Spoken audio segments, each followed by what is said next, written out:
فتح مکہ یہ بتاتا ہے ڈیڈیکیشن، ڈیڈیکیشن اور ڈیڈیکیشن، اس کے بعد پھر رزلٹ اور رزلٹ اور رزلٹ، اور رزلٹ ایسے کہ پھر دنیا دیکھتی۔ ادھر رسول اللہ صلی اللہ علیہ وسلم نے بغیر بتائے مکہ پر اٹیمپٹ کرنے کی تیاریاں شروع کر لی۔ تو فتح مکہ ہمیں یہ بتاتا ہے کہ کامیابی اسٹریٹجی کے ساتھ ہے، فوراً نہیں۔ اگر آپ اپنا کام زبان سے بتا رہے ہیں تو اس کا مطلب ہے کام میں جان نہیں ہے، اور اگر آپ کا کام خود بول رہا ہے تو اس کا مطلب ہے کام ہو رہا ہے۔ اللہ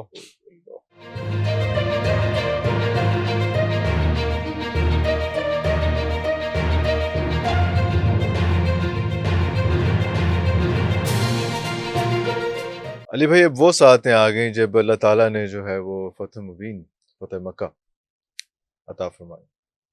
جی ہاں، قرآن مجید نے فتح مبین جو کہا ہے وہ صلح حدیبیہ کو کہا ہے، اور صلح حدیبیہ کا حتمی نتیجہ فتح مکہ تھا۔ فتح مکہ وہ بشارت تھی، وہ اس بشارت فتح تھی، کی۔ اللہ ٹھیک ہے نا، کہ یعنی اللہ نے فرمایا کہ محبوب آپ کو فتح مبین دینے والے۔ اب وقت کا تعین تو نہیں کیا تو صلح حدیبیہ جو تھی وہ بنیاد بنی فتح مکہ کی۔ اللہ اب ہوا کیا پس منظر ذرا سمجھ لیں، ہمارے نوجوانوں کو اس کا پس منظر نہیں پتہ۔ دو قبیلے تھے، بنو بکر اور بنو خزاع۔ اب کیا ہوتا ہے کہ مسلمانوں کو اب ہجرت ہوتی، پہلے سال جنگ بدر، دوسرے سال جنگ احد، تیسرے سال مارکا، چوتھے سال مارکا، پانچویں سال جنگ خندق، خیبر، مسلسل جنگیں جنگ چل رہا ہے۔ اب رسول اللہ صلی اللہ علیہ وسلم ایک ایسے کشن کی تلاش میں تھے کہ اسلام کے دعوتی پہلو پر کام کرنے کا ٹائم ملے، وہ جنگوں کی وجہ سے نہیں مل رہا۔ دوسرا پھر ظاہر ہے جب جنگ ہوتی ہے تو وسائل لگتے ہیں، ریسورسز پورے کنزیوم ہوتے ہیں، چاہتے ہوتی ہیں۔ ہاں، اب کیا ہوتا ہے کہ حضور نے یہ کیا کہ اپنا بدر کے اس کے فتح مکہ کے حوالے سے جب معاہدہ کر لیا، اب وہ معاہدہ یہ تھا کہ 10 سال کے لیے کفار مکہ کوئی اٹیمپٹ نہیں کریں گے، 10 سال جنگ نہیں ہوگی۔ اب کمزور شرائط پہ کیا، جس طرح کہ میں نے پہلے بھی بتایا، حضرت عمر نے کہا کہ آپ حق پہ نہیں ہیں، تو 10 سال کے لیے رسول اللہ کی نگاہ دیکھ رہی تھی کہ 10 سال اگر دعوتی سرگرمیوں میں اگر گزریں تو کیا نتائج آئیں گے۔ ختم ہو گئی بات، معاہدہ ہو گیا، اور واپس مکہ تشریف لے آئے، مدینہ آ گئے سارے لوگ حدیبیہ کے بعد۔ 2 سال کے لیے مدینہ کے گرد و نواح کی ریاستوں میں حضور علیہ السلام نے دعوتی وفود بھیجے، وفود آئے ملاقاتوں کے لیے، سربراہان کو خطوط لکھے، امن کا ماحول میں پراپر دعوت کا کام ہوا۔ پھر وہ صحابہ کرام جن کے بزنس متاثر ہو رہے تھے جنگوں کی وجہ سے، وہ فائنینشلی سٹیبل ہوئے، اور ان کی سٹیبلٹی اسلام کی سٹیبلٹی، یعنی ایک ملٹی ڈائمینشن قسم کا کام ہوا۔ اسلام 2-3 سالوں کے اندر اس نتیجے پہ پہنچ اتنا بلند ہو گیا کہ یہ تصور بھی نہیں کر سکتے۔ اب وہاں پر معاہدہ ہوا تھا بنو بکر اور بنو خزاع کا۔ بنو بکر جو تھے وہ قریش کے ساتھ تھے، اور بنو خزاع مسلمانوں کے ساتھ، ٹھیک ہے نا۔ اب قبائل کے اندر معاہدہ یوں ہوتا ہے کہ اگر اس معاہدے میں اگر 10 قبیلے ہیں نا، ایک پر بھی کسی نے کیا تو 10 کے 10 اس کے ساتھ کھڑے ہیں، بالکل صحیح۔ اب قریش کے مکہ کے لوگوں نے رات کو بنو خزاع پر حملہ کر دیا۔ اب بنو خزاع جو تھے، بنو بکر میں بنو خزاع جو تھے یہ رسول اللہ صاحب کے حلیف تھے، یہ رسول اللہ کے پاس آ گئے۔ انہوں نے کہا کہ ہمارے تو اتنے بندے مارے گئے ہیں، 40 بھی ہیں، 21 بھی ہیں روایات کے اندر۔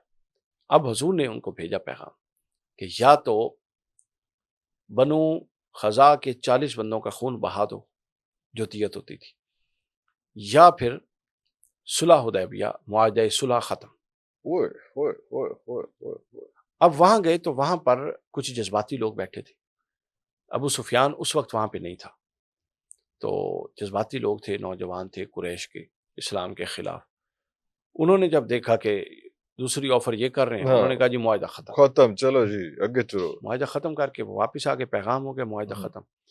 ابو سفیان جو تھا یہ بہت ہی سیاسی ذہن کا اور مدبر آدمی تھا، یہ دور اندیش آدمی تھا۔ اس نے دیکھ لیا کہ اب بدر احد میں وہ دیکھ چکا تھا معاملات، اب وہ کہہ رہا تھا کہ اب اس پوزیشن میں نہیں ہے کہ ہم ان سے لڑیں، اب وہ مصالحت چاہتا تھا، لیکن معاہدہ ختم ہو گیا۔ وہ معاہدہ رینیو کروانے کے لیے ڈیسٹ اور ڈیمیجز اس سائڈ پہ بھی بہت زیادہ تھے، بہت زیادہ تھا۔ ہاں، تو وہ بھی اب دیکھیں نا، ان کا تو سارا ہی نقصان ہوا، ادھر تو ایک نئی قوت ابھری، بے شک نقصان ادھر یہ پرومیننٹ ہو رہے تھے، پرومیننٹ۔ اب کیا کیا، ابو سفیان آ گئے مکہ میں حضرت ابوبکر کے پاس،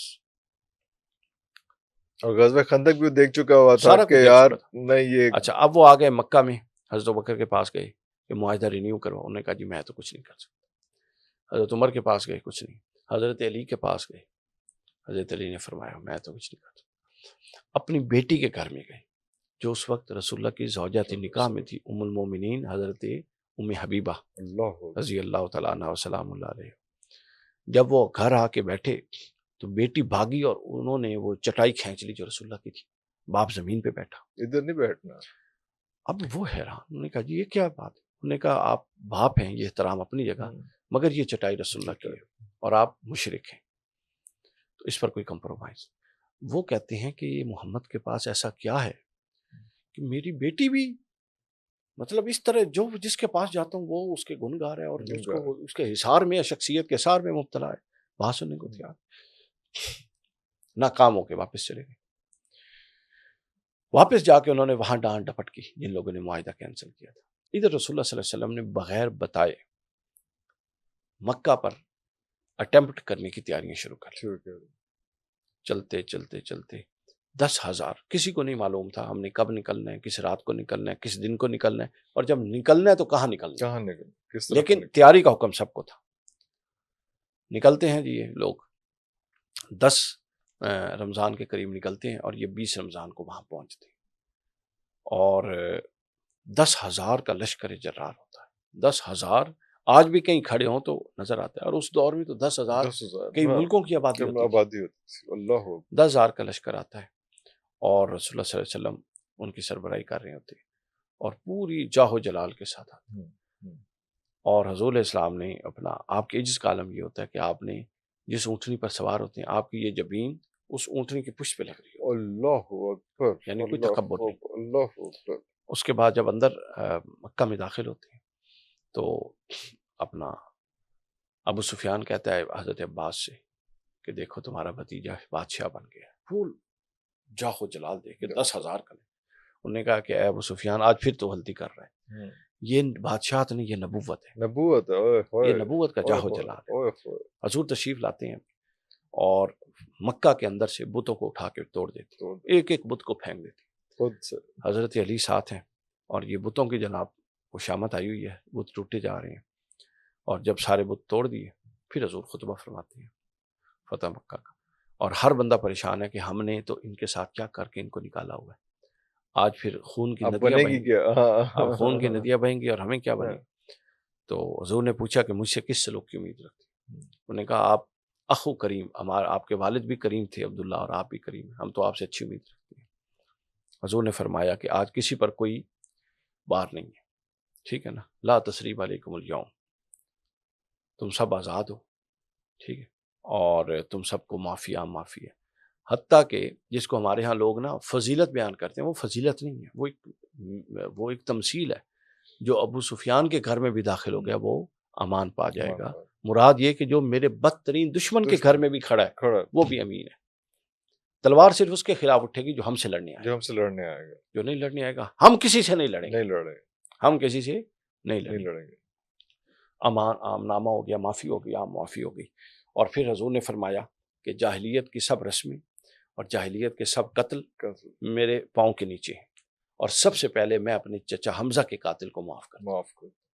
ٹھیک ہے، یعنی خود سے آغاز کیا اور ساروں کو. پھر اس کے بعد ایک امن اور ایسا معاشرہ بنا. پھر اس میں سے کئی لوگ مسلمان ہو گئے، 12,000 10,000 وہاں سے آئے تھے، 2,000 نئے مسلمان جو مکہ میں پہلے بھی تھے نئے بھی ہوئے.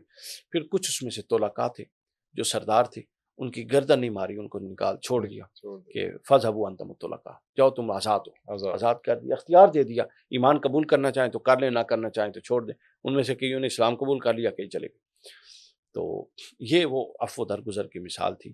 یعنی سر لوگ کہتے ہیں، ایک مغربی مصنف کہہ رہا تھا کہ معافی کا کوئی معنی نہیں اگر آپ کے پاس طاقت نہ ہو.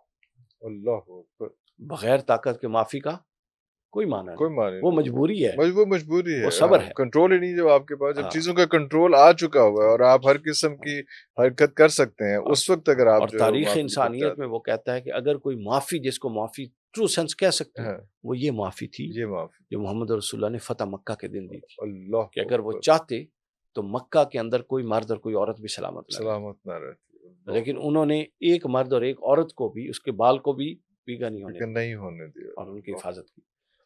تو فتح مکہ ہمیں یہ بتاتا ہے کہ کامیابی اسٹریٹجی کے ساتھ ہے، فوراً نہیں. ہم اجلت میں آ جاتے ہیں، ہم نے یہ کیا، یہ نتائج کیوں نہیں ہوئے؟ نتائج اللہ نے دینے، آپ اسٹریٹجی کریں، اسٹریٹجیز بدلیں، پلاننگ کریں، وسائل استعمال کریں، نئی ٹیکنالوجی استعمال کریں، نئے جو بھی ٹولز ہیں اس کو استعمال کریں، اپنا ویژن کلیئر رکھے کہ جانا کس رخ ہے۔ اگر آپ ہر 6 مہینے بعد نوجوان اپنی سمت بدلیں گے، یار نہیں ہوا چاہے کم کر دیں، پھر کچھ بھی مشکل ہو جائے گا، پھر کچھ نہیں ہوگا۔ تو فتح مکہ یہ بتاتا ہے ڈیڈیکیشن، ڈیڈیکیشن اور ڈیڈیکیشن، اس کے بعد پھر رزلٹ اور رزلٹ اور رزلٹ، اور رزلٹ ایسے کہ پھر دنیا دیکھ۔ آپ کو اپنی زبان سے نہیں بتانا ہوتا، اگر آپ اپنا کام زبان سے بتا رہے ہیں تو اس کا مطلب ہے کام میں جان نہیں ہے، اور اگر آپ کا کام خود بول رہا ہے تو اس کا مطلب ہے کام ہو رہا ہے۔